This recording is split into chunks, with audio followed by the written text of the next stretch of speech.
NBC News has learned the first Israeli hostages, 3 women, have just been released by Hamas after nearly 16 months in captivity. The Israeli military says the hostages were handed over to the Red Cross just moments ago. Their freedom coming as part of a ceasefire deal between Israel and Hamas that went into effect this morning after a brief delay. Today's news marks the beginning of the first of 3 phases of the ceasefire deal, with each phase set to last several weeks. With phase 1 now underway, hostages are set to be released every 7 days until 33 have been freed, though it remains unclear right now if all of them are alive. For their part, the Israeli government will release dozens of Palestinian prisoners and send fresh aid into Gaza, with the fighting there now on hold. NBC's chief foreign correspondent Richard Engel is in Tel Aviv following this closely with us. Richard, what more can you tell us about this release of those 3 hostages? So hopefully you can hear me. There is a lot of music here. There are celebrations going on here in Tel Aviv in what is called Hostage Square now. Yes, we can confirm from the Israeli military, from our sources in Gaza, that this transfer took place. It took place in Gaza City. There was a strong contingent of Hamas militants. They arrived masked. They arrived armed. They arrived in vehicles. Then they handed over to the Red Crescent those 3 female hostages, Romi Gonen, Doron Steinbecher, and Emily Damari. They were handed over to the Red Cross. The Red Cross then taking them to the Israeli military.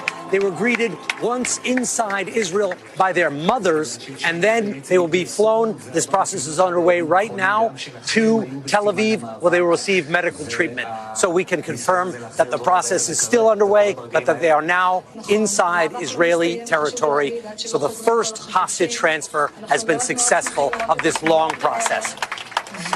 And, of course, long awaited for those mothers greeting the 3 young women ranging in age from 24 to 31. Do we know anything at this early stage, Richard, about the health of the 3 hostages who are now free?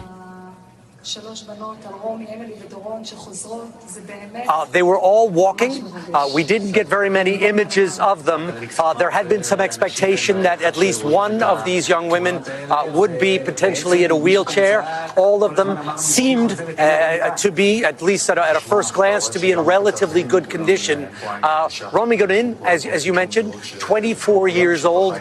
We have spoken over the process over this last 15 months with her family, with her mother. Her mother was there, Mirav, at the site to receive her once they crossed into Israel. She was kidnapped from the Nova Music Festival. She had been shot during her kidnapping, so she will clearly need medical condition. All of them will need medical condition. That's why they're being brought to a hospital here. The Israeli military has put both medical personnel on standby as well as psychological support.